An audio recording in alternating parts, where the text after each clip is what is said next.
Hello guys, welcome back to my channel Kumar Chouchuma. নিচে বলা আসার একটি নতুন ভিডিওতে অনেক অনেক শুভেচ্ছা। তো আজকের ভিডিওতে আমরা জানবো যে ফোনপে ব্যবহার। তো ফোনপেতে যেখানে ব্যাঙ্ক অ্যাকাউন্ট লিঙ্ক করতে হলে আমরা প্রথমে জানতাম যে Aadhaar card, PAN card, voter debit card লাগে, যে এটিএম কার্ড বলি আমরা। এটিএম কার্ড দিয়ে ইউপিআই পিন বানিয়ে ব্যালেন্স চেক করা, ট্রান্সফার করা যায়। কিন্তু আজকের দিনে দেখেন অনেক ব্যাংকে এরকম ফেসিলিটি এসে গেছে, যেটি হলো আধার কার্ড দিয়ে তুমি ব্যাঙ্ক অ্যাকাউন্টের ইউপিআই পিন বানিয়ে ব্যাঙ্ক ট্রান্সফার সব কিছু করতে পারবেন, যদিও তোমার যদি কোনো এটিএম থাকে না।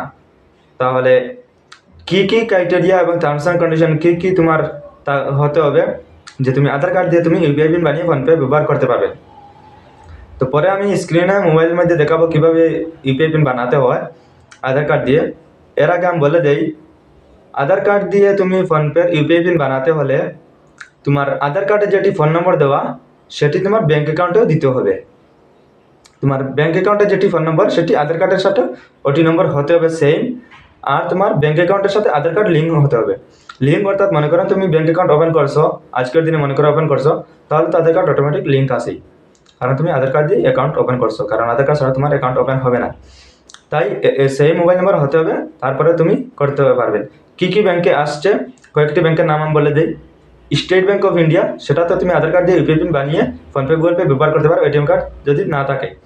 Punjab national bank, IndusInd bank, Kotak Mahindra bank, Indian bank, IDFC first ব্যাঙ্কে বলতে পারবো না, কিন্তু অনেক ব্যাঙ্কে ফ্যাসিলিটি এসে গেছে, সেটি ধীরে ধীরে সবই ব্যাঙ্কে ইনক্লুডিং হয়ে যাবে। তাই চলো মোবাইলের স্ক্রিনের মধ্যে আমি দেখিয়ে দিই ফোনপেতে কীভাবে তুমি আধার কার্ডে ইউপিআই পিন বানাতে হয়। চলুন মোবাইলের স্ক্রিনে। তো স্ক্রিনের মধ্যে আমি দেখিয়ে দেবো যে ফোনপে কীভাবে ব্যবহার করতে হয় আধার কার্ড দিয়ে। তো ব্যবহার করার জন্য ফোনপেটি ওপেন করে নেবেন। ফোনপের আপডেট এসে গেছে নিউ, তো এর কারণে ফোনপের ডিজাইনটি এবং সব কিছু চেঞ্জ হয়ে যাবে। তো ওপেন করে নেওয়ার পর এরকম ইন্টারফেস আসবে। ইন্টারফেস আসার পর এই দেখেন কর্নারের উপরের দিকে বাম দিকে উপরে আমার ফটো আছে অথবা প্রোফাইল তোমার, ওটাতে তুমি ক্লিক করবেন। ক্লিক করার পর দেখেন কিউআর কোড, সিপিআইডি, ম্যানেজ পেমেন্ট, এই রুপির একটা চিহ্ন দিয়ে, তো সেটার উপর ম্যানেজ পেমেন্টের উপর ক্লিক করবেন। ম্যানেজ পেমেন্টের উপর ক্লিক করার পর তুমি ইউপিআই ব্যাঙ্ক অ্যাকাউন্ট প্রথমে যেটি আছে মোর অপশনের নিচে ইউপিআই ব্যাঙ্ক অ্যাকাউন্ট, সেটার উপর ক্লিক করবেন। সেটার উপর ক্লিক করার পর দেখেন আমার সব কিছু ব্যাঙ্ক এসে গেছে। তো তোমার মনে করো এড নিউ ব্যাঙ্ক অ্যাকাউন্টের উপর ক্লিক করে স্টেট ব্যাঙ্ক সার্চ করতে পারো। স্টেট ব্যাঙ্ক তোমার নিয়ে নেবে ফার্স্ট করে।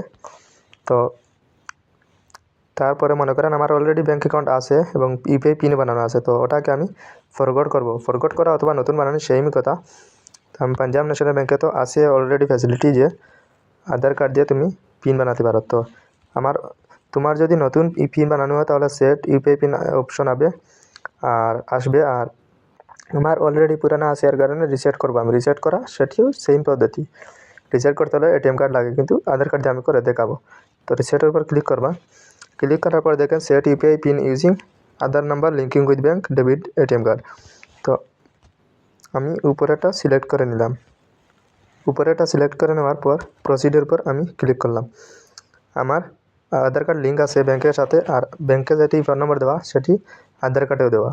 তো আর আধার কার্ড ব্যাঙ্কের সাথে লিঙ্ক, এর কারণে তো ওখানে আসছে এন্টার দ্য ফার্স্ট 6 ডিজিট আধার নম্বর। আমার আধার কার্ডের ফার্স্টের 6টি আধার নম্বর আমি বসাবো। তো আমার আধার কার্ডের নম্বর আছে 12টি, 4টি করে। তো প্রথমের 6টি আমি বসানোর পর আমি প্রসিডের উপর ক্লিক করব। প্রসিডের উপর ক্লিক করার পর এন্টার 6 ডিজিট আধার ওটিপি এসে যাবে। ওটিপি অটোমেটিক বসে যাবে। তারপরে ব্যাঙ্কের ওটিপি আমি বসিয়ে নিলাম। তারপরে আমার 6টি যেটি পিন লাগানো সেই পিনগুলো আমি বানিয়ে আমার ইউপিআই পিন সেট করে নিতে পারবো। তো এটাই হলো পদ্ধতি। তো ভিডিওটি যদি ভালো লাগে তাহলে লাইক করবেন, শেয়ার করবেন, সাবস্ক্রাইব করবেন। আজকে ভিডিওটি দেখার জন্য অনেক অনেক ধন্যবাদ।